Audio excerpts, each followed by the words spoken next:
Hi అందరికీ, ఎలా ఉన్నారు? మీరు బాగున్నారు అనుకుంటున్నాను. నేనైతే చాలా బాగున్నాను. ఇప్పుడు మా పాపకి 9th మంత్. తనకి అన్నప్రాసన చేద్దాం అనుకున్నాం.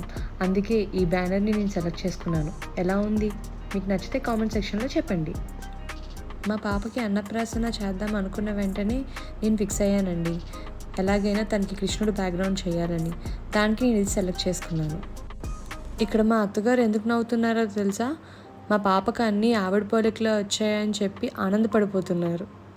నేను అక్కడ డెకరేషన్ చేస్తుంటే మా పాప చూడండి పువ్వులతో ఎలా ఆడుకుంటుందో. బ్యానర్ ఒగ్గొగ్గుగా వచ్చిందని చెప్పి మా అత్తగారు మళ్ళీ అంతా కట్ చేసి ఫస్ట్ నుంచి కుట్టడం మొదలుపెట్టాము. ఈ ఫంక్షన్ని మేమందరం కలిసి మా బాబాయ్ ఇంట్లో చేసుకుంటున్నాం.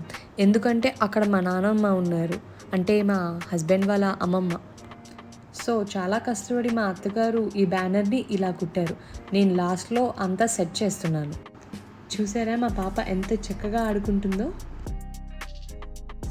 లాస్ట్కి ఆ బ్యానర్ని ఎలవోకలా నించోబెట్టి నేను కిందను కూడా స్టిచ్ చేస్తున్నాను. ఎందుకంటే అది ఫ్యాన్ వేసినప్పుడు ఎగరకుండా ఉండాలి అని చెప్పి.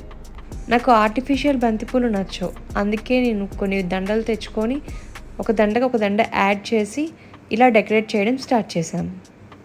నాకు మా అత్తగారు చాలా సపోర్ట్ చేశారండి ఈ డెకరేషన్లో. మేమిద్దరం కలిసి ఈ డెకరేషన్ చేశాం. మా పాప పెద్ద అయిన తర్వాత చూసుకొని ఈ వీడియో చాలా ఆనందపడుతుంది అనుకుంటున్నాను. ఎందుకంటే తన అమ్మ నాన్నమ్మ ఇద్దరూ కలిసి తన అన్నప్రాసనకి డెకరేట్ చేశాం కదా.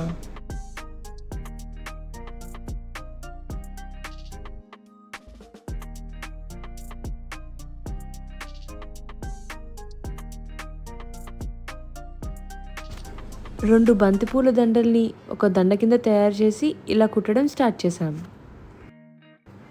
ఎంట్రన్స్లో 2 బంతిపూల దండల్ని అటు ఇటు ఇలా కట్టాను. ఈ బంతిపూల దండలతో లైటింగ్ కూడా ఉంటే బాగుంటుందని చెప్పి మా పిన్ని తీసుకొని వచ్చి పెట్టమని ఇచ్చారు. చూడండి ఆ లైటింగ్ పెట్టాక ఎంత అందం వచ్చిందో. ఇంకా మరిన్ని వీడియోస్ కోసం నా ఛానల్ని సబ్స్క్రైబ్ చేసుకొని లైక్, షేర్, కామెంట్ మాత్రం మర్చిపోకండి. బాయ్.